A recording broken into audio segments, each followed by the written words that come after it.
Okay. तो हमने कल की क्लास में ये देखा कि कम्यूटेटिव प्रॉपर्टी यानी कि A into B is equal to B into A equal, आम लैंग्वेज में तो है, लेकिन हमने देखा कि X of N convolve with H of N, क्या वो इक्वल है H of N convolve with X of N. तो इससे हमें ये क्या फायदा हुआ? फायदा ये हुआ कि हमने देखा कि अगर हम एक्स ऑफ एन करते हैं मिसाल के तौर पे, तो this will be the summation K is equal to minus infinity to plus infinity X of N into H of N minus के।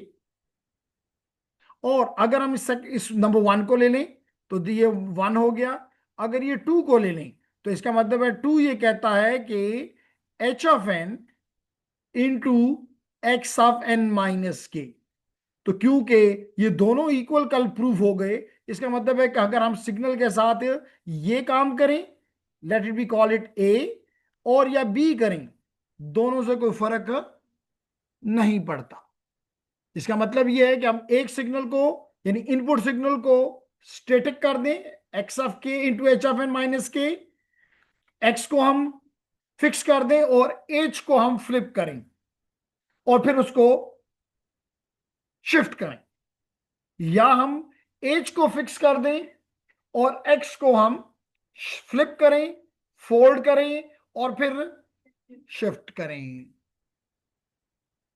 अदरवाइज अगर ये रूल ना हम साबित कर सकते कल की क्लास में, तो फिर हमें कोई रूल ऐसा तरीका बनाना पड़ता कि नहीं जी एक्स के साथ ये करना है और एच के साथ ये करना है। अब हमारी आजादी है। अब आजादी का फायदा क्या हुआ? आजादी का फायदा ये हुआ कि जो भी सिग्नल दोनों में से छोटा होगा, हम उसको फ्लिप फोल्ड भी करेंगे और फ्लिप भी करेंगे, तो हमारी नंबर ऑफ मल्टीप्लिकेशन और एडिशन कम हो जाएंगे, हमारा सोल्यूशन इजी हो जाएगा। तो हर हर चीज का एक पर्पस होता है करने का। क्लियर होगी मेरी बात यहां तक? तो ये तो था कल की क्लास का समरी। अगर हम आज की क्लास का आगाज करें तो हमने क्या कहना चाहते हैं कि भाई डिस्ट्रीब्यूटिव प्रॉपर्टी। डिस्ट्रीब्यूटिव प्रॉपर्टी का मतलब यह है कि अगर ए एक सिग्नल है और हम उसको मल्टीप्लाई कर देते हैं बी प्लस सी के साथ, अब हमारी मर्जी है पर the rule of the maths कि पहले हम बी और सी को ऐड करें और फिर हम ए के साथ मल्टीप्लाई कर दें, या इवन अगर हम ये भी कर दें कि A into C plus B, इससे भी कोई फर्क नहीं पड़ता। इवन अगर हम इसको यूं कर दें कि ए और बी को मल्टीप्लाई कर दें और ए और सी को मल्टीप्लाई कर दें, तब भी कोई फर्क नहीं पड़ता। इवन अगर हम ये भी कर दें कि ए सी प्लस ए बी, तो इससे भी कोई फर्क नहीं पड़ता। तो ये तो नॉर्मल मैथ्स है, लेकिन हमें देखना है कि कन्वोल्यूट, क्योंकि हमने कल भी पढ़ा है कि ये नहीं है कि जो भी प्रॉपर्टी है वो हर चीज पे चलेगी। मिसाल के तौर पे कल हमने देखा कि कम्युलेटिव प्रॉपर्टी में तो ये है कि A plus B is equal to B plus A, लेकिन A minus B is not equal to B minus A. इसी तरह A B is equal to B A is equal to B A, लेकिन A divide by B is not equal to B divide by. इसका मतलब कि हर जगह के पर commutative property काम। तो इसी तरह हमने फिर कहा कि अच्छा ए बी पे अगर नहीं करती, इवन इवन मेट्रिसेस पे A B is not equal to B A, तो यानी कि सिर्फ ये नहीं कि किसी चीज को ए से लिख दिया तो बस ये हो गया। We have to look at what type of the operation is been applied on what type of signal or system. तो यहां पे हम ये कल देखना चाहते थे कि क्या कन्वोल्यूशन के साथ इसकी क्या दोस्ती है, क्या क्या रिश्ता है। तो हम खुश हो गए कल के जी एटलीस्ट कम्यूटेटिव प्रॉपर्टी इस पे काम कर रही है।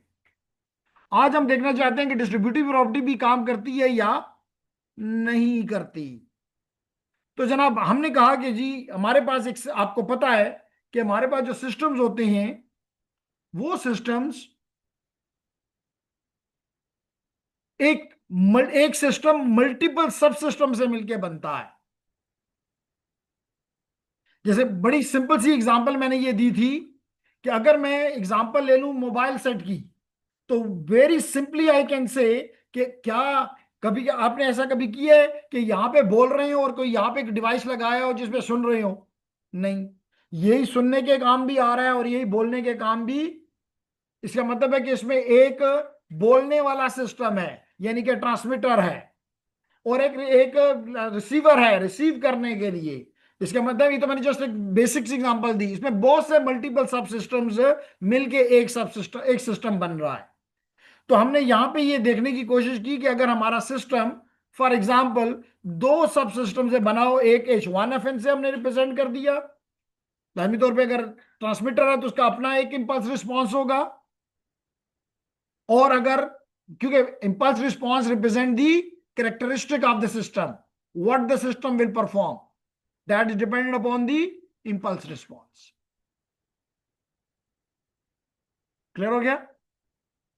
तो हमने कहा कि जी हमारे पास, हमने पहले, वही हमारा इनपुट है X1FN, और वही हमारा आउटपुट है Y1FN, वही पुरानी बातें हैं। लेकिन अब तक हम ये करते थे कि ये हमारा सिस्टम है H और इसको हमने X इनपुट किया, और हमने इससे आउटपुट Y ले लिया। लेकिन अब हमने ये जूम किया कि ये हमारा H दो सब सिस्टम्स पे मुश्तमिल है, कंप्राइज ऑफ टू सब सिस्टम्स।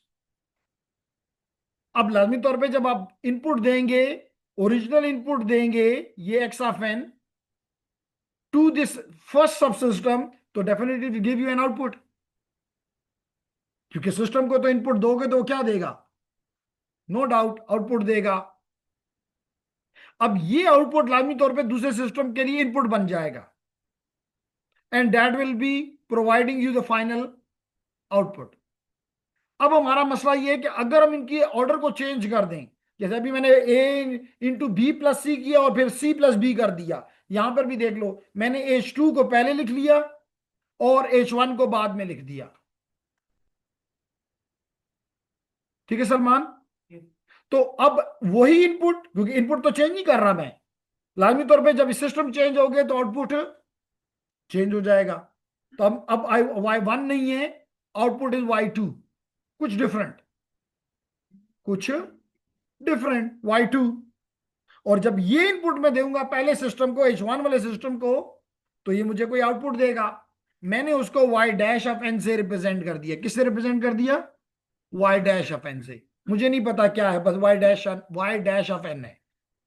अब मेरा मसला ये है कि क्या ये पहला इनपुट, पहला आउटपुट और ये दूसरा आउटपुट आपस में इक्वल हैं या नहीं है। अगर ये इक्वल हैं तो इसका मतलब है कि order does not have an effect, और अगर ये डिफरेंट आ जाए तो हम कहेंगे ओ नहीं, ऑर्डर बड़ा इंपॉर्टेंट है, फॉलो दी ऑर्डर।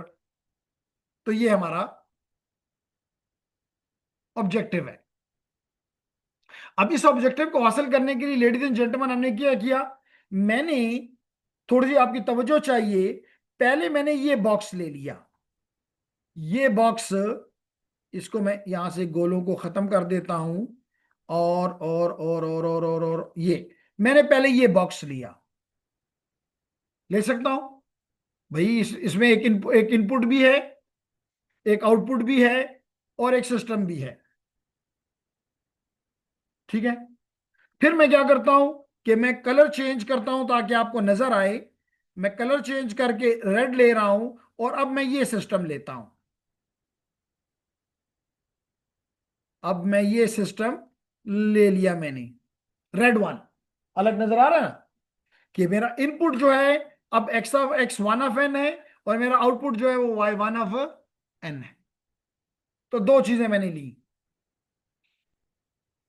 तो जनाब, अगर आप मेरी इस बात से एग्री कर रहे हैं, तो अगर ये एक LTI सिस्टम है, मोहम्मद ये LTI सिस्टम है, ये इसका इनपुट है Y1 नजर आ रहा है, और आउटपुट इसका Y है, कैसे फाइंड करूं इसका ये इनपुट आउटपुट रिलेशन, यानी ये Y कैसे फाइंड करूं?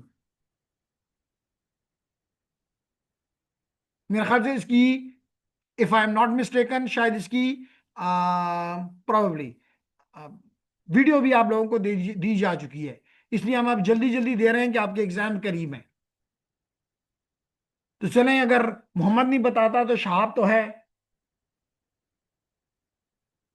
जनाब, ये आपका दोस्त क्लास में नहीं आता लेकिन आप इसकी हेल्प भी नहीं करते, आप कैसे CR हैं कि किसी की हेल्प नहीं करते। इसीलिए मुझे लगता है कि आल्दो कि हम फैकल्टी इस चीज़ों में हाथ नहीं डालते, लेकिन फैकल्टी ने शायद इसलिए कहा कि आप अपने दोस्त की भी हिम्मत के लिए भी काम नहीं करते। उसको नहीं बताते कि जनाब अगर ये इनपुट है Y1 ऑफ n, नजर आ रहा है इनपुट है, ये आउटपुट है, और ये सिस्टम है H2 ऑफ n, तो ये मैं आउटपुट कैसे फाइंड कर सकता हूं?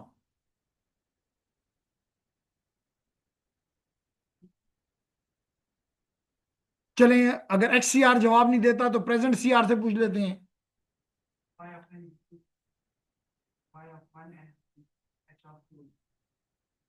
यानी कि कहना इनटू नहीं कहना चाहिए, कन्वोल्यूशन कहना चाहिए। इनटू नहीं है, मल्टीप्लिकेशन नहीं है, क्या है? कन्वोल्यूशन। यानी कि मैं इनपुट को इस सिस्टम से कन्वॉल्व कर दूं तो मुझे आउटपुट मिल जाएगा। कल इसी पे तो हमने पूरा 1.5 घंटा बोलते रहे। क्यों वरीसा, है कि नहीं? है, यही पढ़ा था ना हमने। देखिए वरीसा को याद है। तो अगर ये मेरी बात आप मानते हैं तो फिर इसका मतलब है कि the output Y of n, the output Y of n is equal to summation H2 of R into input Y1 of n minus R. The output Y of n is given by the convolution sum, is given by the convolution sum. यहां तक बात, अगर इस question number 1 तक कोई मसला है तो बात करें मेरे साथ।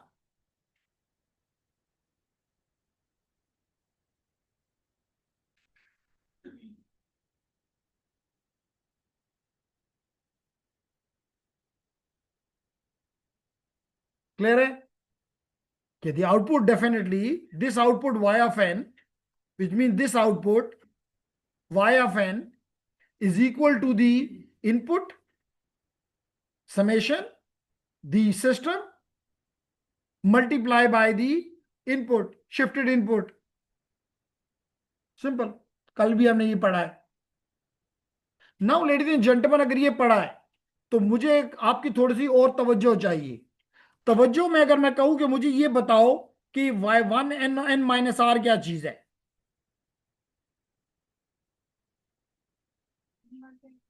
This is an output from the first system, this is an output from the first system. Y1 of n is the output from the first, ये रेड वाला बॉक्स। अगर ये बात भी दुरुस्त है तो सिर्फ फर्क ये है कि यहां पे Y1 of n है और यहां पे Y1n-R है, यानी शिफ्टेड आउटपुट है, बस है आउटपुट शिफ्टेड है, जस्ट R सैंपल से। यही बात है। तो इसको कैसे फाइंड करूं, इसको कैसे फाइंड करूं? चलें, ये तो अब शाह बता देगा। ये आउटपुट कैसे फाइंड करूं? ये Y1 of n, ये Y1 of n-R, जिसके ऊपर मैंने रेड डब्बा डब बनाया है इक्वेशन नंबर 1 में।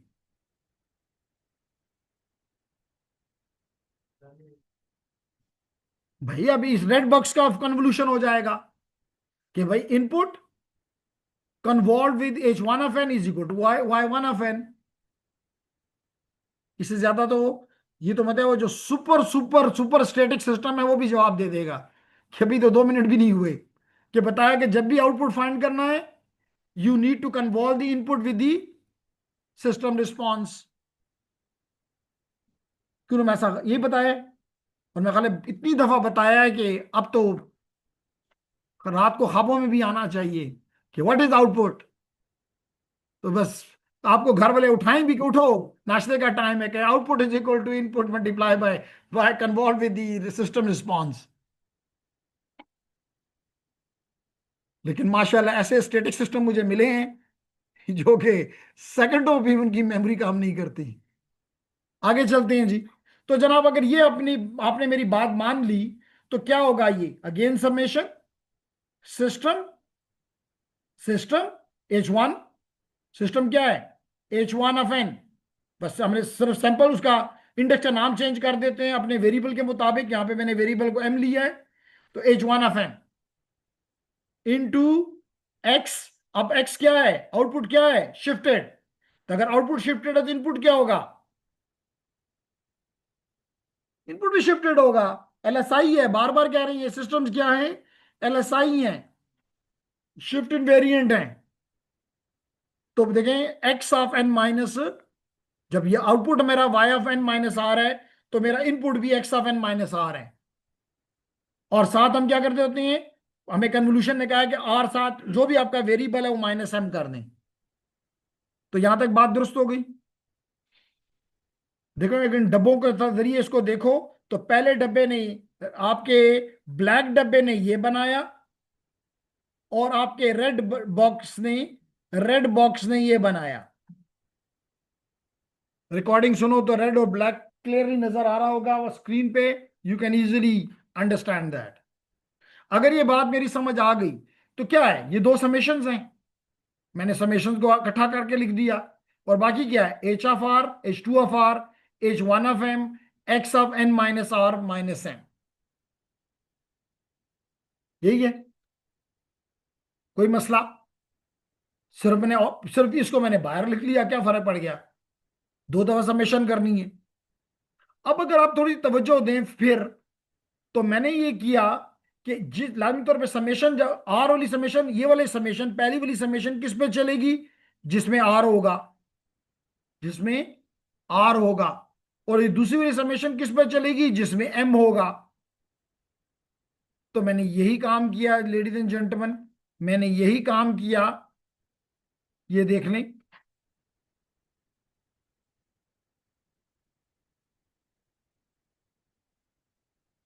ये काम किया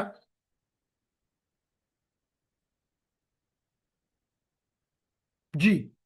तो ये देख लें, मैंने यहां पे यही काम लिया कि इसको आर के साथ, एम को एम के साथ, और आर वालों को आर के साथ कर दिया। एम वाला एम के साथ, और आर वाला आर के साथ। और यहां पे आपकी थोड़ी तवज्जो, मैंने कहा कि क्या मतलब है, आपने डबल इंटीग्रेशन पढ़ी हुई है। अगर कहीं आप गलती से, आपने फर्स्ट ईयर या सेकंड ईयर, यानी first second third fourth semester में मैथ्स के सब्जेक्ट को भी तवज्जो दी हो, तो वहां पे आप डबल तो क्या ट्रिपल इंटीग्रल्स भी करते थे। आपने इनडेफिनेट इंटीग्रल भी किए और डेफिनेट इंटीग्रल्स भी पढ़े। क्या हमना ऐसा था, इतना भी नहीं याद किया पढ़े थे, कि आप ये पढ़ते थे कि जनाब ये पहला इंटीग्रल है, ये दूसरा इंटीग्रल है, ये मेरी फंक्शन है, ये डीएक्स है, ये 1 से लेके 2 तक है, ये 4 से लेके 5 से लेके 8 तक है, मिसाल के तौर पे पढ़े हैं, बिल्कुल पढ़े हैं। तो यहां पे आपको पता है कि कंटिन्यूस टाइम में अगर इंटीग्रेशन होती है तो डिस्क्रीट टाइम में क्या होती है, समेशन। तो यहां मैंने समेशंस दो लगा दी, कौन सा मैंने ऐसी गलती कर दी है, सेम। अब यहां पे भी आप ये करते थे कि पहले आप इसको एक नंबर यहां से लेते थे, और फिर इस पूरे को सॉल्व करते थे, फिर एक अगला नंबर, यानी 5 के बाद 6, 6 के बाद 7, 7 के बाद 8, हर एक के लिए आप इसको सॉल्व करते थे। तो यहां भी मैंने यही काम लिया। मैंने कहा मेरा एक वेरिएबल आर है, और मेरा दूसरा वेरिएबल एम है। तो मैंने आर की वैल्यू को लाजमी तौर पे, इफ आई एज्यूम के, आल्दो ये तो माइनस इन्फिनिटी से प्लस इन्फिनिटी तक कुछ भी हो सकता है, मैंने एजम्पशन के तौर पे कहा कि जी आर की वैल्यू 1 से स्टार्ट हो रही है और इन्फिनिटी तक जा रही है, यानी कॉजल सिस्टम है। तो जेंटलमैन, अगर ये आर की वैल्यू 1 होगी, तो अंदर आपका एम जितने भी वैल्यूज हैं, मैंने फिर एक दफा एज्यूम किया कि ये 1 से इन्फिनिटी है। तो इसका मतलब इसकी पहली वैल्यू एम की क्या होगी, 1, दूसरी वैल्यू क्या होगी, 2, तीसरी वैल्यू क्या होगी, 3, up to the last value. तो मैंने ये देखे यहां लिखा आर की वैल्यू 1, तो उस वक्त पहली एम की वैल्यू 1 होगी, दूसरी 2 होगी, तीसरी 3 होगी। यानी कि मेरा मकसद ये कि आर की वैल्यू 1,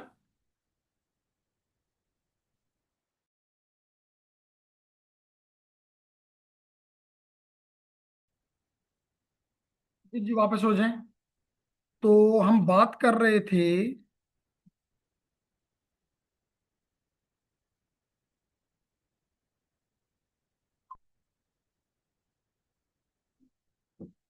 जी हम यहां थे। तो इसका मतलब कहने का मेरा क्या है कि अगर मिसाल के तौर पे ये मेरा,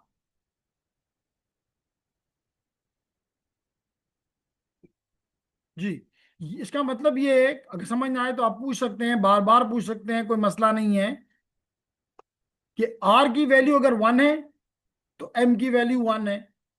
आर की वैल्यू वही वन है लेकिन एम की वैल्यू टू हो गई है, यानी यहां पे आ गए। फिर आर की वैल्यू वही वन है लेकिन एम की वैल्यू थ्री हो गई है। तो इनका एक आर की वैल्यू को लेके हम एम की वन की वैल्यू, टू के value, three value, up to जो भी इसकी वैल्यूज हैं, up to infinity for example, हम इसको लेके चलेंगे। फिर जब सब तमाम एम की वैल्यू खत्म हो जाएंगी तो will shift to another R which is now two, which is now to.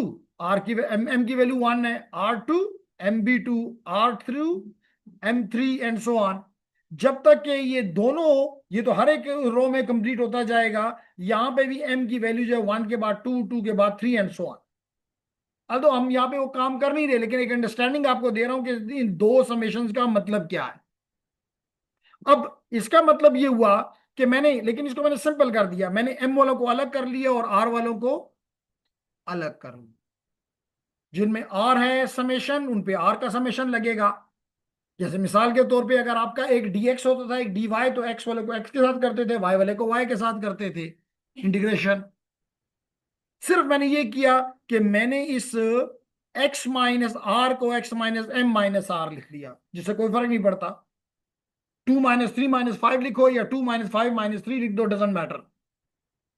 अब उसकी वजह क्या है कि मैंने सिग्नल जो है वो एक्स माइनस एम से, मेरे पास जो सिग्नल आ रहा है वो ये है। अब आपकी तवज्जो चाहिए, अब आपकी यहां पे जबरदस्त तवज्जो चाहिए।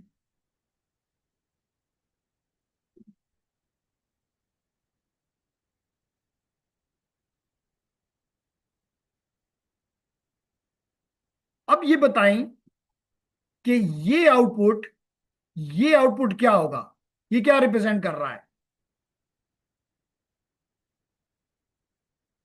H two, H two of R system.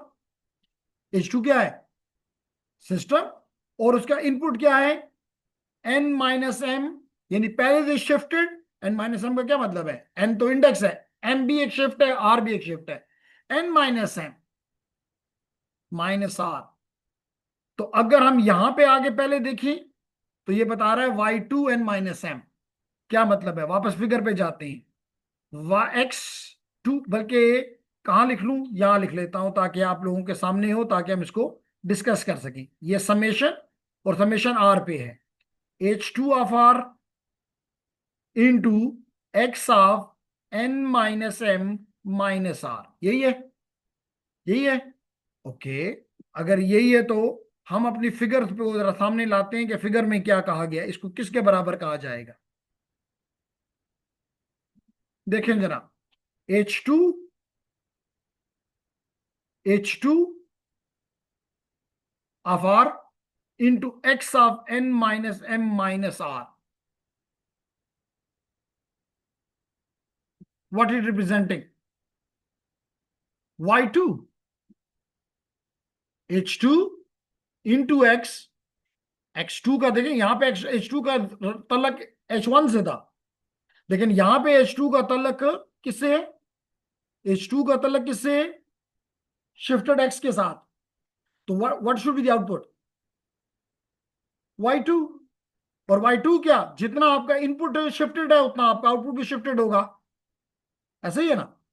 तो ये चीज यहां पे लिखने की कोशिश की गई है।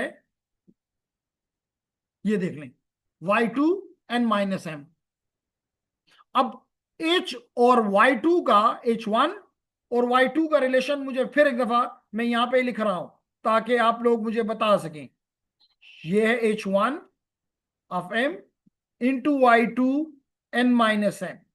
वापस जाएं फिगर के ऊपर कि किसके बराबर बनता है। ये देखो जी, किसको देखना है? वाई टू और एच वन। ये एच टू इनपुट है, वाई टू है इनपुट, क्या है? Y two. और सिस्टम क्या है? H1, तो आउटपुट क्या होगा? y dash. तो हमने स्टार्ट कहां से किया था? y से। आउटपुट क्या हमारे पास, जवाब क्या आ गया? y dash. इसका मतलब ये दोनों एक दूसरे के, जब ये इक्वल है तो इसका मतलब ऑर्डर डज नॉट मैटर। इसका मतलब it obeys the distributive property. Convolution obeys the distributive property.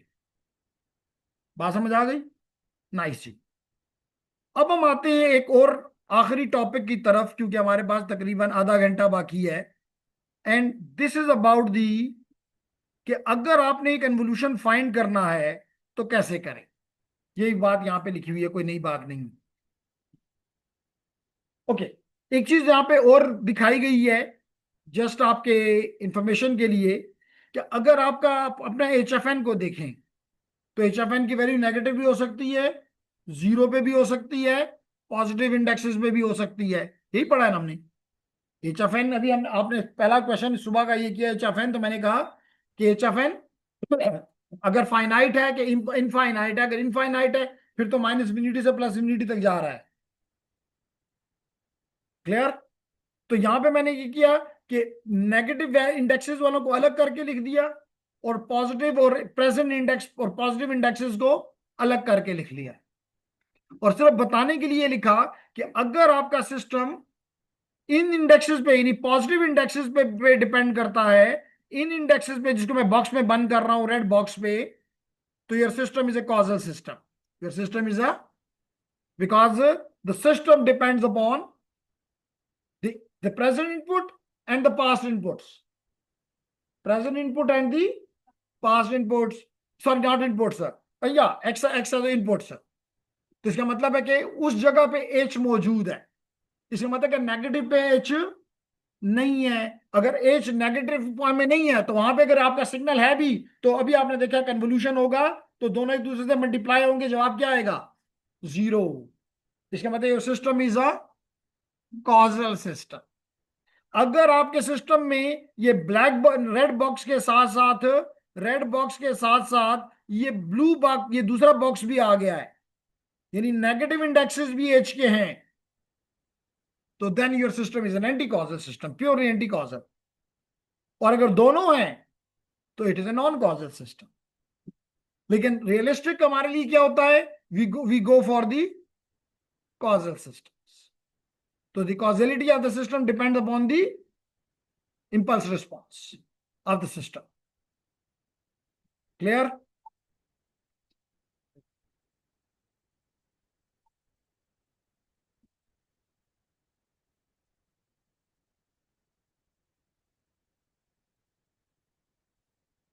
ठीक है जी।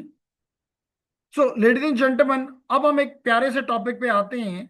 एंड प्यारा टॉपिक है हमारा कि कन्वोल्यूशन फाइंड कैसे करेंगे। कन्वोल्यूशन फाइंड कैसे करें? ओ ओके, कन्वोल्यूशन आ गया, ठीक है। उसके बाद मैं एक चीज और करना चाहता हूं, which is the stability of the system. क्या? Stability of the system. So ladies and gentleman, stability का मतलब ये होता है कि अगर किसी सिस्टम का इनपुट भी बाउंडेड हो, आउटपुट भी बाउंडेड हो, ठीक है। अगर आपसे पूछूं what mean by bounded input और बाउंडेड इनपुट,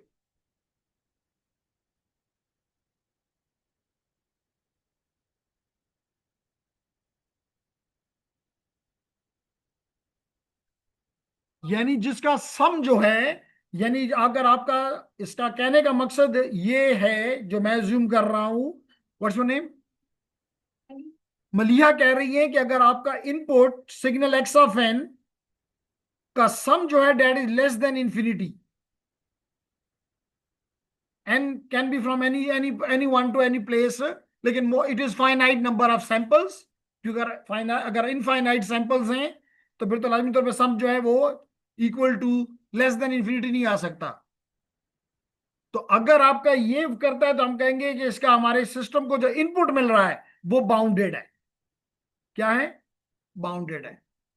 अगर ये बाउंडेड इनपुट मलिया दे दे सिस्टम को, किसको दे दे? सिस्टम को। और सिस्टम आपको output they they y of n, वो भी लेस देन इंफिनिटी हो, तो हम कहते हैं कि दरमियान में जो सिस्टम है वो भी स्टेबल है, क्योंकि उसने बाउंडेड इनपुट लिया, बाउंडेड आउटपुट आपको दे दिया, बाउंडेड आउटपुट आपको दे दिया। कुछ बात समझ आ रही? अब इसके लिए, क्योंकि हमने कहा है समझ आ गई है, तो इसके लिए क्या चीज जरूरी? सिस्टम पे हमने तो ये इनपुट की और आउटपुट की बात की, हम कैसे कह सकते हैं कि ये इनपुट से आउटपुट जाने वाले के थ्रू जिस सिस्टम से ये गया है वो भी स्टेबल है, वो भी स्टेबल है। इसका मतलब है कि जो हमारा एच ऑफ एन है वो भी लेस देन इंफिनिटी है, क्योंकि अगर ये लेस देन इंफिनिटी ना होता तो फिर आउटपुट का बाउंडेड आने का चांस नहीं है।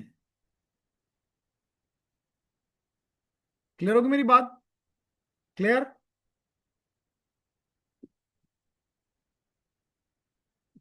सो इसी चीज को प्रूव करने के लिए मैं यहां पे आया। मैंने कहा कि जनाब मेरा, हमें पता है अब मेरे ख्याल से इस चीज पे आपको कोई मसला, मोहम्मद है इसमें कोई मसला जिसको मैंने बॉक्स किया है? y of n is equal to h of n convolve with x of n, या x of n convolve with h of n, क्योंकि कम्यूटेटिव प्रॉपर्टी को मानता है, कम्यूटेटिव प्रॉपर्टी को मानता है। तो और हमने कहा ये तो इसका एक कोई भी मैथमेटिकल टूल नहीं है जो ये सॉल्व करे, जैसे प्लस है माइनस है, नहीं। असल में उसके पीछे क्या हो रहा है? Multiplication, multiplication, summation and shifting. क्या तीन ऑपरेशन हो रहे होते हैं? Multiplication, summation and shifting. So ladies and gentleman, हम हमारा ये अब हमने सीख लिया, इसको हम फर्दर नहीं एक्सप्लोर कर रहे। हम इस चीज को एक्सप्लोर करना चाहते हैं कि क्या हमारा जो सिस्टम कब स्टेबल होगा, स्टेबिलिटी ऑफ द सिस्टम को देखना चाहते हैं। ये जो कंडीशन मैंने लिखी कि H of N summation is less than infinity, ये प्रूव करना चाहते हैं। अब इसके लिए मैंने, और किस चीज पे डिपेंड करता है? The magnitude. कह रहा हूं ना कि जी it should be less than infinity. अगर मैं कहता हूं कि मलिया के पास 500 रुपीज हैं, इसका मतलब है कि मैं किस चीज, और अगर मैं कहता हूं कि साथ कौन बैठा है? दुआ। दुआ के पास 700 रुपीज हैं, तो अगर मैं मिसाल के तौर पे बीने से पूछूं इन दोनों से मालदार कौन है? कौन है मालदार? एक के पास 500 रुपए है, एक के पास आपने चेक किया तो 700 रुपए निकल आए। तो दुआ, दुआ तो कैसे इसने दुआ कह दिया? इसलिए नहीं कि दुआ ने इसको दुआ दी है, इसलिए कि उसके पास पैसे, उसके पास मैग्नीट्यूड ज्यादा है। क्यों दुआ? कि सबको दुआ देती हो? हम्म? अरे कौन देती हूँ, किसमें कौन सी बुरी बात है? एनी तो हम बात क्या कर रहे थे कि मैग्नी, इसका मतलब कि किसी चीज का अगर मालूम करना है कि भाई ये that is have some value less than infinity, तो we have to check its magnitude. और अगर आप मुझे इजाजत दें, जो कि आपको देनी पड़ेगी, कि मैग्नीट्यूड कैसे फाइंड करूं, तो भाई आप लोगों ने कहा कि जी ये तो वेल नोन है, हम बड़े टाइम से पढ़ रहे हैं कि आप इस साइड पे भी, इस साइड पे भी ये लगा दें मैग्नीट्यूड, और इस साइड पे भी मैग्नीट्यूड लगा दें। है कोई मसला? मैग्नीट्यूड फाइंड करना है ना। सिग्नल रियल भी हो सकता है, कॉम्प्लेक्स भी हो सकता है। अगर कॉम्प्लेक्स है तो हमें पता है कि किस तरह मैग्नीट्यूड फाइंड किया जाता है, तो हमने दोनों तरफ मैग्नीट्यूड के लिए रास्ता अपना सेट कर लिया कि जी to check the stability we need to find the magnitude. अगर यहां तक मेरी बात दुरुस्त है तो फिर थोड़ा सा मेरे पास वापस आ जाए। मेरे पास दो सिग्नल्स हैं, क्योंकि मैं क्या बार बार कहता होता हूं कि चाहे मेरे लिए सिग्नल है, कि सिस्टम है, कि आउटपुट है, मेरे लिए एक सीक्वेंस है, मेरे लिए एक नंबर्स हैं, मेरे लिए एक नंबर्स हैं। अब अगर मिसाल के तौर पे मैंने यहां पे एग्जांपल में लिया कि मेरे पास दो कॉम्प्लेक्स नंबर्स हैं Z1 और Z2, Z1 और Z2। अगर मुझे दो कॉम्प्लेक्स नंबर को आपस में ऐड करना हो, और अगर मैं आप लोगों के लिए आसान कर दूं, तो सलमान कहता है कि सर इनको थोड़ी देर के लिए सिग्नल ना बोलें, हमें तकलीफ होती है। कहता है इनको वेक्टर बोल दें। तो मैं वेक्टर बोल देता हूं। अगर कोई इलेक्ट्रिकल इंजीनियरिंग के शौकीन है तो मैं उनके लिए फेजर बोल देता हूं। फर्क क्या पड़ा? कुछ भी नहीं। All have the magnitude and direction. चाहे फेजर है कि वेक्टर है कि चाहे कॉम्प्लेक्स नंबर है। कॉम्प्लेक्स नंबर में भी आपका एक रियल कंपोनेंट होता है और एक इमेजिनरी कंपोनेंट होता है। जहां पे ये दोनों मीट करते हैं तो आप कहते हैं ये मेरा मेरा वेक्टर है। ऐसा ही है ना? तो मिसाल के तौर पे आपका एक वेक्टर Z1 ये है। ये आपका एक वेक्टर है Z1। चलें जी, अगर आप Z1 से तंग होते हैं तो मैं आसानी के लिए लिख देता हूं X1 ऑफ n। ये कलर अच्छा नहीं है, बिल्कुल जी, बहुत बुरा है, मुझे भी नजर आ गया कि बुरा है। मैं इसको रिमूव कर देता हूं।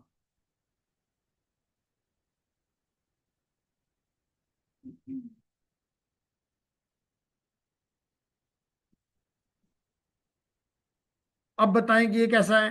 ये मेरा पहला, जिस जो कि मैंने कहा Z1, लेकिन you may assume it X of n, this is a complex number. इसी तरह मेरा एक और वेक्टर है H ऑफ n, जिसको मैं Z2 कह लेता हूं। अगर दो वेक्टर का सम फाइंड करना हो तो मुझे तो याद ही नहीं है how we should do it. आप बताती होती हैं मुझे ये बात। क्या करते हैं?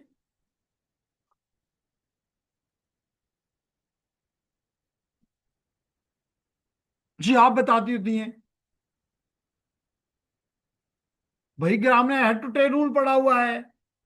ग्राफिकली हम एक वेक्टर बना रहे हैं, दूसरे वेक्टर में ऐड करना है, तो what we need to do? Head to tail rule. यानी कि दूसरा वेक्टर मेरा मिसाल के तौर पे ये है Z2। अब इनका सम क्या होगा? इन दोनों का सम क्या होगा? Join the first vector with the last vector. Now this is my result. Am I right? Am I right? लेकिन अगर मैं इसका मैग्नीट्यूड देखूं, यानी मैं Z1 का मैग्नीट्यूड देखूं, मैं Z2 का मैग्नीट्यूड देखूं, और मैं चलो इसको Z कह देता हूं, Z का मैग्नीट्यूड देखूं, तो मेरे ख्याल से आमना ही जवाब देगी कि क्या Z1 + Z2, यानी कि ये 1 + 2 magnitude, what will the relation with Z? शाबाश।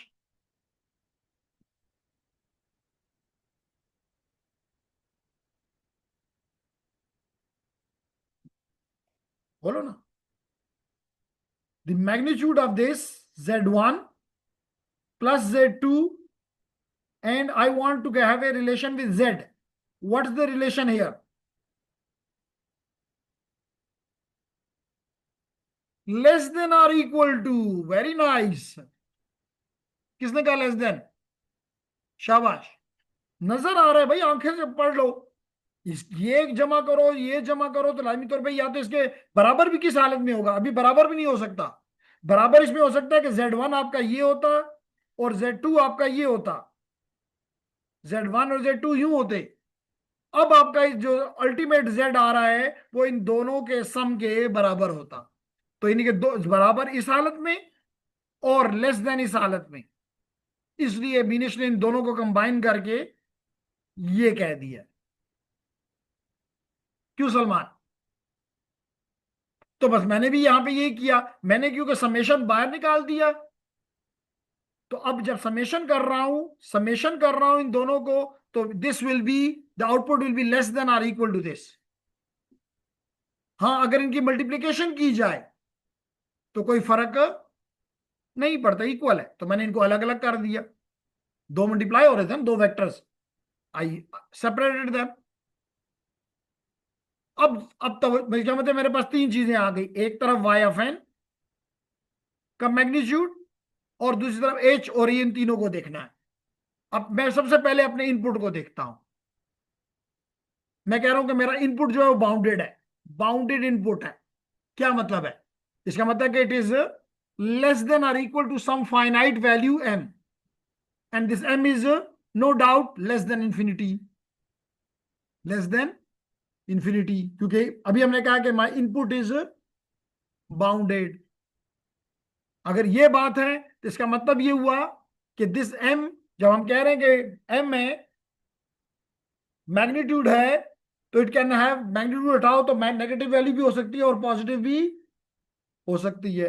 जब मैग्नीट्यूड लग जाता है तो -5 पे भी लगाते हो तो बिकम 5, लेकिन जब मैग्नीट्यूड हटा दो इसका मतलब उसके अंदर माइनस भी हो सकता है और प्लस भी। तो मैंने इसलिए लिख दिया कि this m can have a value from -m to +m। Okay, but it has a magnitude m। This is magnitude of input signal. तो मैंने इनपुट की जगह m लगा दिया। और अब ये चीज सिर्फ ये समेशन सिर्फ किस पे अप्लाई हो गई? h पे।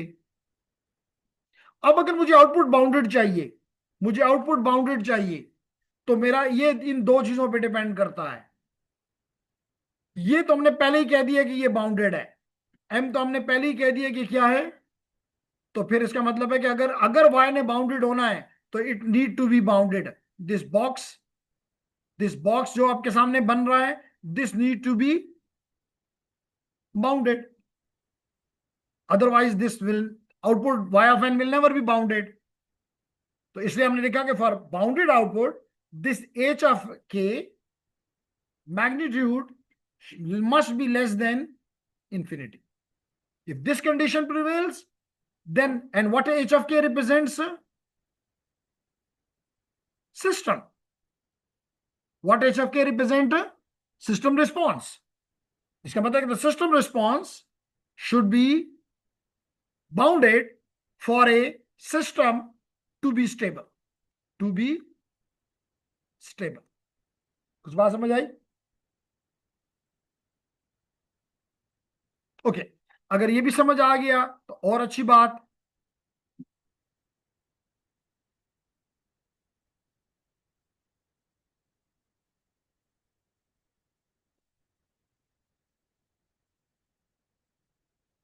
अब हम जी आखिरी पार्ट पे आते हैं, और वो है कि किस तरह हम फाइंड करें कन्वोल्यूशन। अच्छा, यहां पे एक छोटा सी एग्जांपल भी दी गई है, 1 मिनट से भी कम लेगी।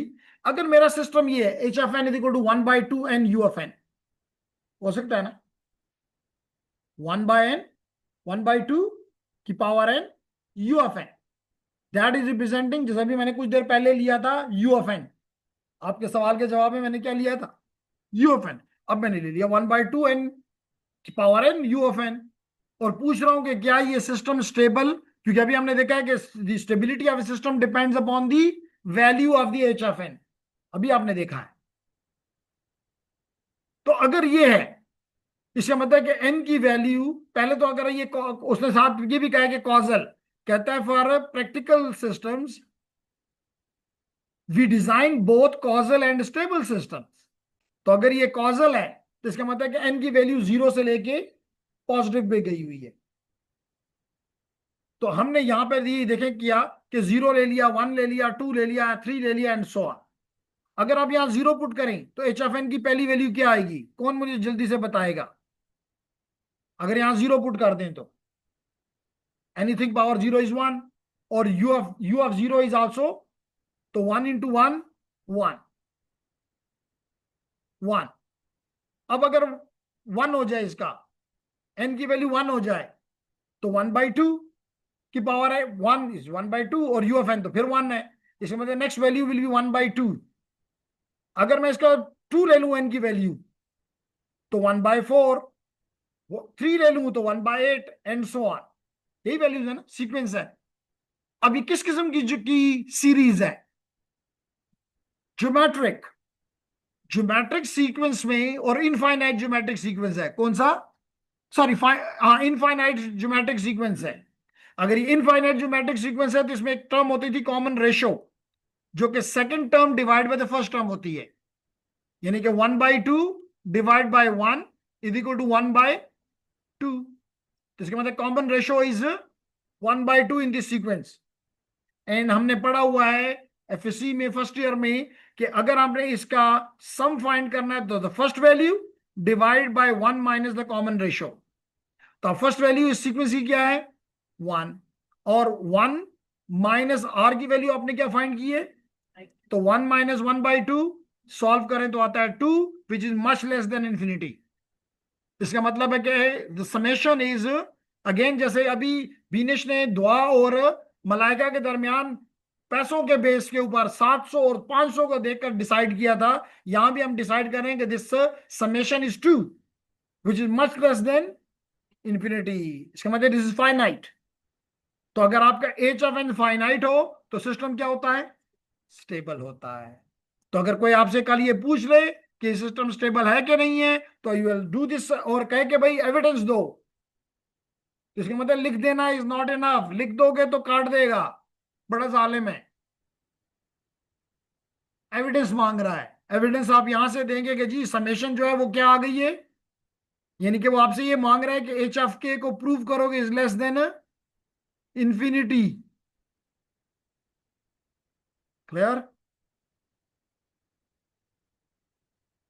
क्लियर हो गया? ओके। तो अब हम आते हैं जी अपने आखिरी पार्ट की तरफ। और आखिरी पार्ट में ये कहता है कि किस तरह हम, अगर दो सैंपल्स मुझे दिए गए हों, दो सिग्नल्स मुझे दिए गए हों, तो ये मैं आउटपुट वाई ऑफ एन कैसे फाइंड कर सकता हूं। तो हम इसके दो तरीके पढ़ेंगे।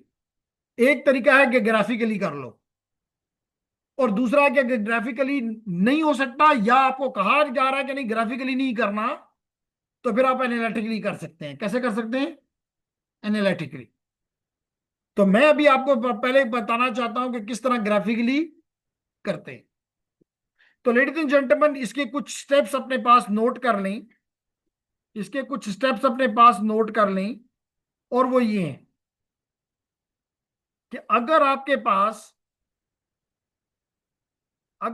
पास एक सिग्नल अपने पास ये तरह बना लें, ये दो एक्स ऑफ एन और एच ऑफ एन अपने पास बना लें। अगर ये आपको थोड़ा छोटा लग रहा है अभी भी, तो मैं इनको थोड़ा और भी बड़ा कर देता हूं ताकि आपको अच्छी तरह से नजर आए। ये आपका एक्स ऑफ एन है पहला सिग्नल, और दूसरा सिग्नल आपका एच ऑफ एन है।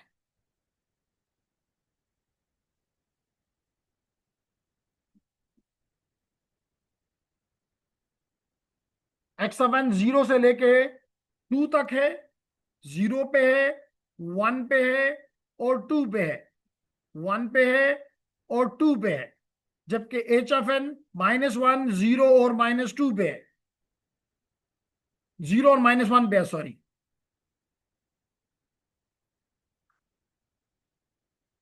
चलो जी, अगर नजर नहीं आ रहा तो मैं दरमियान से हट जाता हूँ जल्दी से, एक सेकंड, 1 मिनट भी नहीं लगना चाहिए।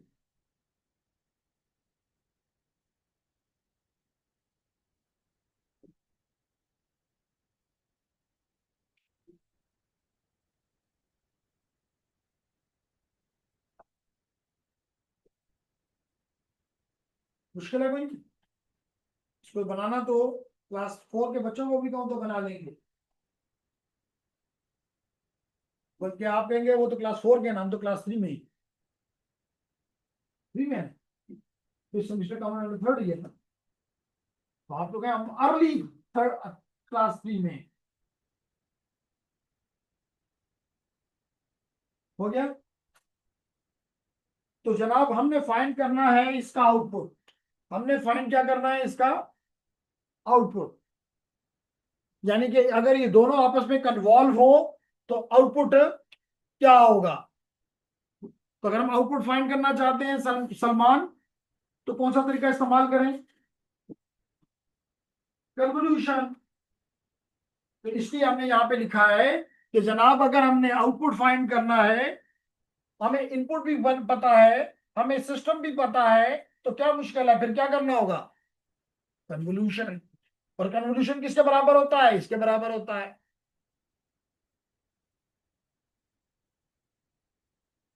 किसके बराबर होता है? इसके बराबर होता है। अब आप क्या करेंगे? सबसे पहला स्टेप आप ये करें कि आप ये, क्योंकि मुझे कुछ चीजें वाई के बारे में पता होनी चाहिए, क्या पता होना चाहिए? एक मुझे पता होना चाहिए कि मुझे ये तो पता है कि मेरा एक्स और एच का क्या इंडेक्सेस क्या है। एक्स का है 0 से 2 और एच का है -1 से +1 तक, -1 से +1 तक, -1 से +1 तक।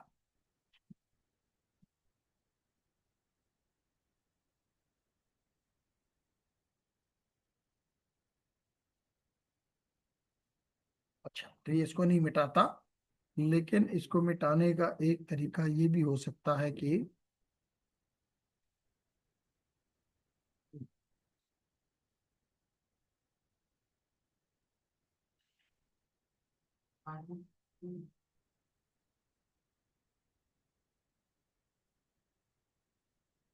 जी, अब आपको नजर आ रहा है कि -1 से +1 तक।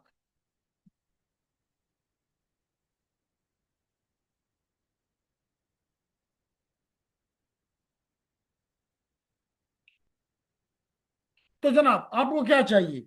मैंने कहा मुझे पहली चीज ये चाहिए कि मेरा आउटपुट यानी वाई ऑफ एन का स्टार्टिंग इंडेक्स क्या होगा। पहली चीज मुझे क्या चाहिए कि मेरा आउटपुट वाई ऑफ एन का, चलो भाई,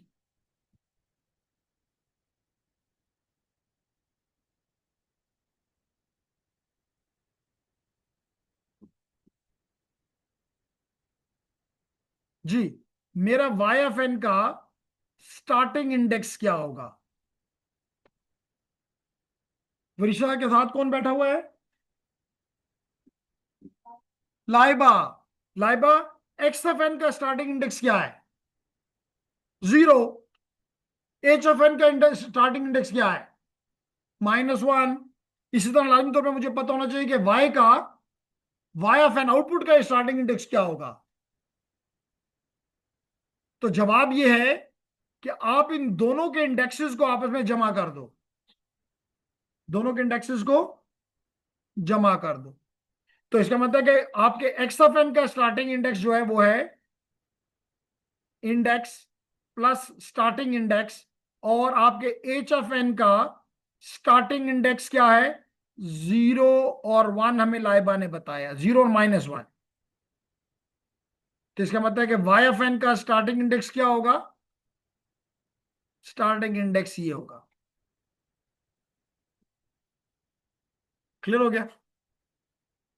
नंबर 2, ये पहली बात आपने फाइंड कर ली, अच्छी बात फाइंड कर ली। दूसरी चीज आपने ये फाइंड करनी है कि अब एक्स में कितने सैंपल्स हैं?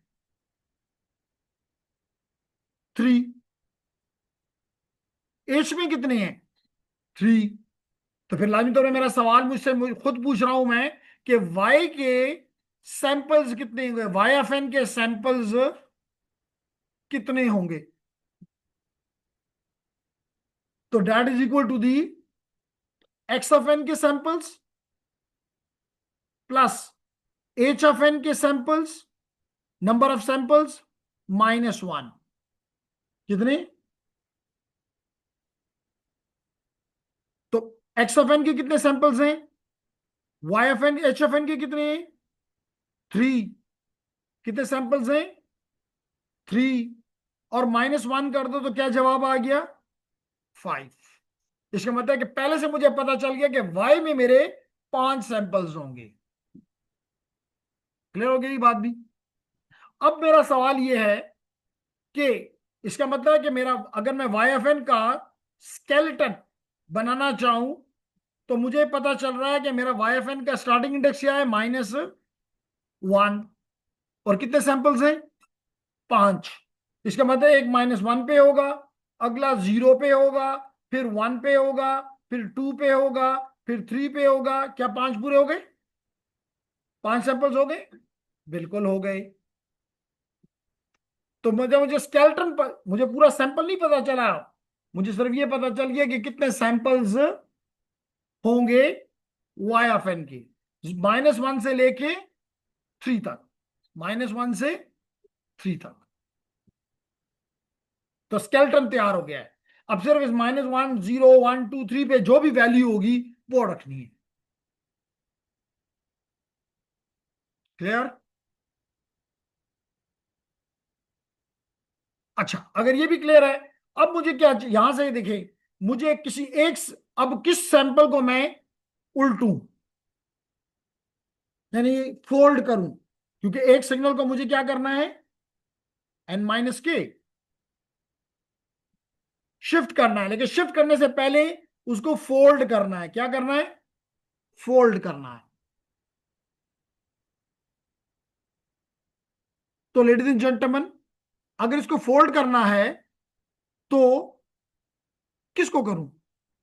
सिंपल आंसर इज, जो भी इन दोनों में से सिंपल है, और सिंपल से मुराद जिसके सैंपल्स कम है, लेकिन यहां पे दोनों के सैंपल्स बराबर हैं, इसलिए मुझे कोई फर्क नहीं पड़ता। मोस्टली ये होता है कि जो सिस्टम होता है उसके उसके सैंपल्स इक्वल, मुझे पता होता है, जो इनपुट आ रहा होता है वो लंबा होता है।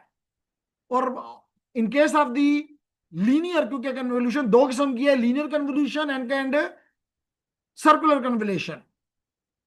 तो हम जो पढ़ रहे हैं और जो मोस्टली इस्तेमाल होता है, that is the linear convolution. जो अभी हम पढ़ रहे हैं, that is what type of it is, linear convolution.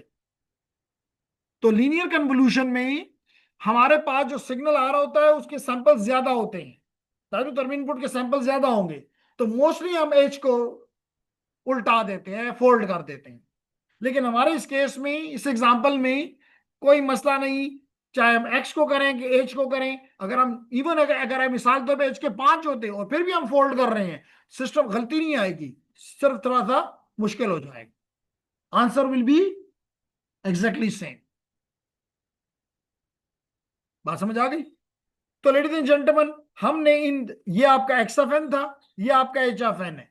आपने पहला काम क्या किया, इस केस में आपने एक्स को फोल्ड कर दिया। अब आपको अगर फोल्डिंग आती है तो जल्दी से फोल्ड कर दें। ये है मेरा एक्स ऑफ एन, ये था मेरा एक्स ऑफ एन। अगर मैं एक्स ऑफ माइनस एन करना चाहूं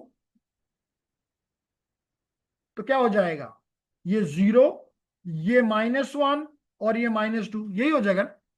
0 पे वही 4 रहेगा, -1 पे 2 हो जाएगा, और -2 पे 1 हो जाएगा। ये एक्स ऑफ माइनस एन हो गया, फोल्ड हो गया। तो पहला स्टेप आपने किया कि आपने y का स्टार्टिंग इंडेक्स, y का लेंथ, इसको लेंथ कहते हैं, length of y of n। फिर आपने उसका एक स्केलेटन बना लिया, और फिर आपने डिसाइड किया कि किस सिग्नल को मुझे फोल्ड करना है। आपने इन दोनों में से किसी एक को फोल्ड कर दिया। क्लियर? अब आप इस फोल्डेड सिग्नल को, अब आपने देखना है कि कहां से आपने स्टार्ट करना है।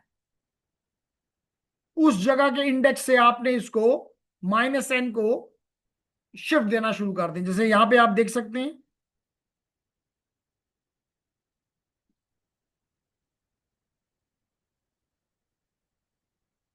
ये देखें, और लेंथ ऑफ आउटपुट फाइंड किया, which is length of input, ये length of X plus length of H -1, और इससे मेरे पास लेंथ ऑफ आउटपुट आ गया जो कि 5 है। क्लियर? ओके, अब बड़ा ही आसान काम है, 1 मिनट का काम रह गया। ये है मेरा इनपुट। अब मैं इसको साफ कर देता हूं आपके लिए, बोर्ड को। ये साफ हो गया, ये साफ हो गया। अब जरा तवज्जो दें, ये आपका एच एफ आर है। एक स्टेप ये भी लिख लें कि आप जो भी सैंपल्स हैं, यानी एच ऑफ एन, और आपने उनको एक्स ऑफ एन कहा है, उनके जो वेरिएबल है उसे बदल दो। क्योंकि के से आप शिफ्ट करते हो, कोई भी नाम दे दो। जैसे मैंने यहां एच ऑफ आर दे दिया, एच ऑफ आर दे दिया, तो एच ऑफ आर ये है आपका। और आपने अपना एक्स के सिग्नल को शिफ्ट कर दिया, फोल्ड कर दिया, एक्स ऑफ -k हो गया।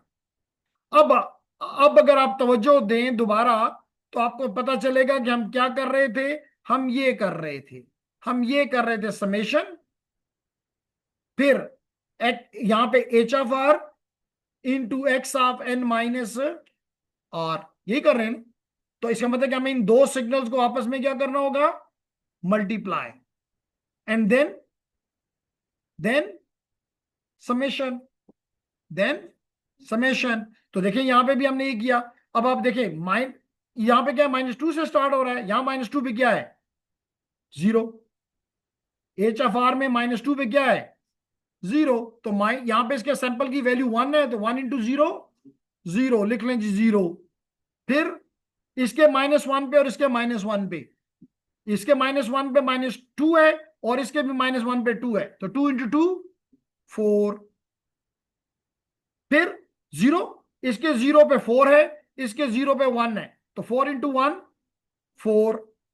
फिर इसके इसके आगे 1 पे क्या है, 0, और इसके 1 पे 2, तो क्या आ जाएगा, 0। जब 0 आ गया, इसका एक किस्म की वो होता है कि अब आपका जो दोनों का ओवरलैप है वो खत्म हो गया है, तो आप इसको सम अप कर लें। क्या जवाब आया, 8। तो देखिए आपने यहां लिख दिया कि वाई एफ, आपने किस, अब आपने शिफ्टिंग नहीं की, आपने सिर्फ फोल्डिंग की है, तो ये आपका वाई एफ 0 पे सिग्नल आ गया। क्या आ गया, वाई एफ 0। फिर अब आप इसको एक का शिफ्ट दे दो, एक का शिफ्ट दे दो, क्योंकि ये देखो पहले आर की वैल्यू 0, बल्कि इसको हमने क्या किया, माइनस मैंने से बाहर ले लिया, मैंने माइनस इससे बाहर ले लिया, तो ये बन गया R - n, और n मेरा इंडेक्स है, तो n की पहली वैल्यू 0 हमने ली, ये देखिए n की वैल्यू मैंने 0 ली।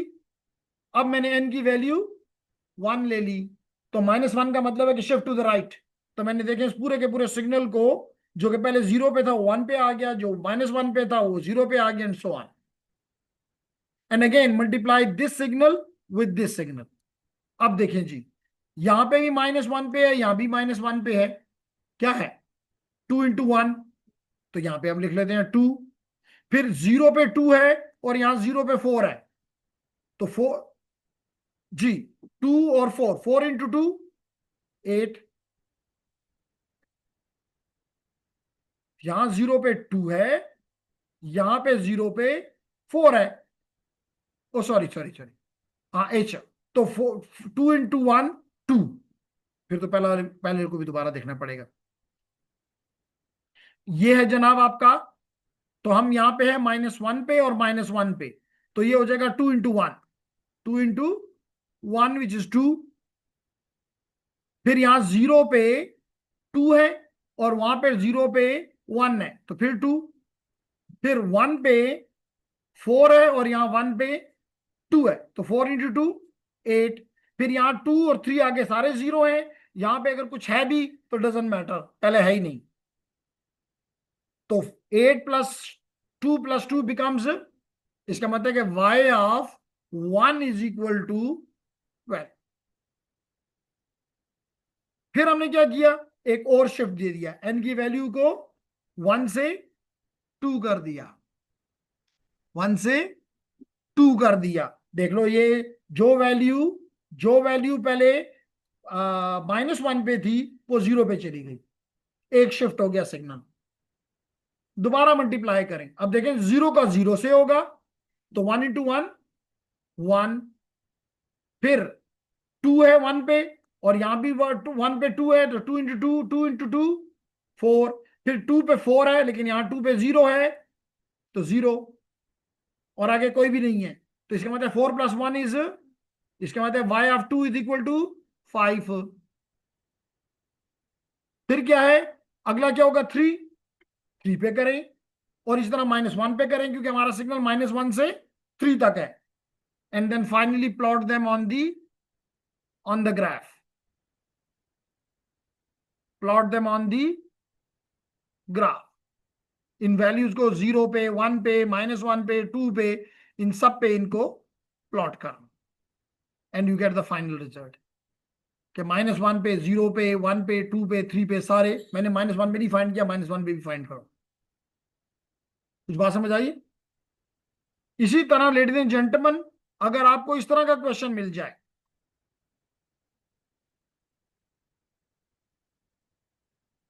अगर आपको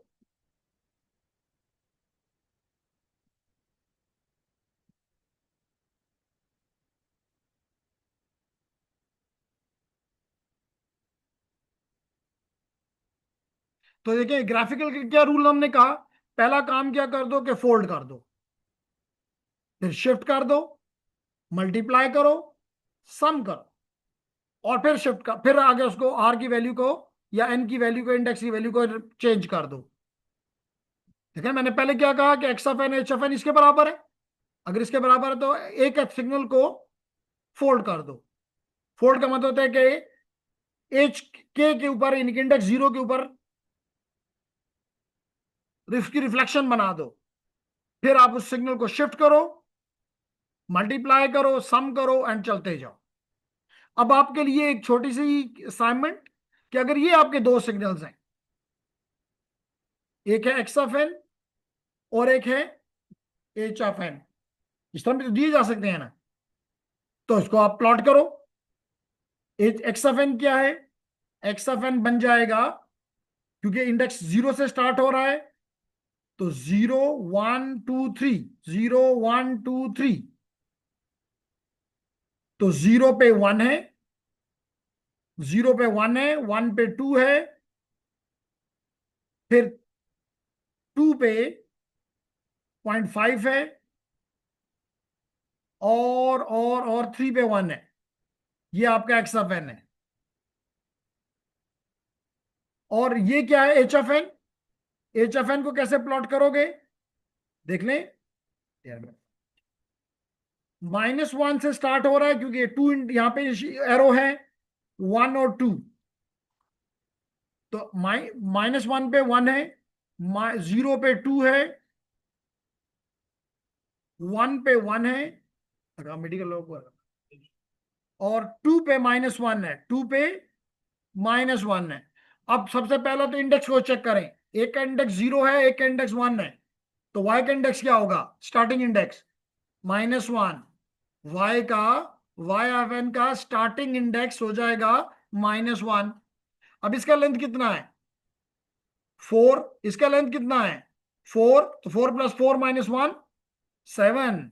इसका मतलब है कि आपके आपके नंबर ऑफ सैंपल्स जो हैं वो length of the Y of N, length of Y of N हो जाएगा 7, starting from -1 and going up to 6, -1 sorry going up to 5, -1 0 1 2 3 4 और 5, काउंट कर लो, 7 बन गए।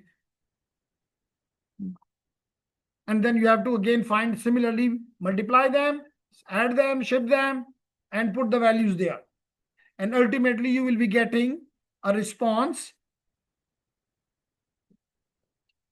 Acha, you will be getting a response like this.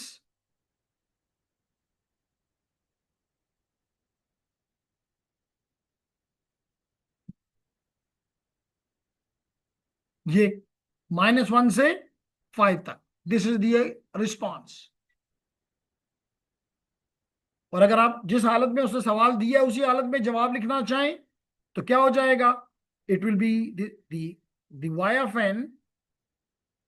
y of n is equal to 1 4 5.5 3 0.5 0.5 and -1, और 4 जो है वो जीरो इंडेक्स पे है। मुश्किल है ना?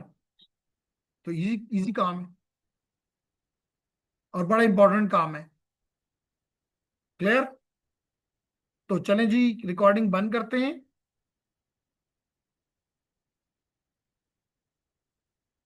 कहीं स्टूडेंट दिल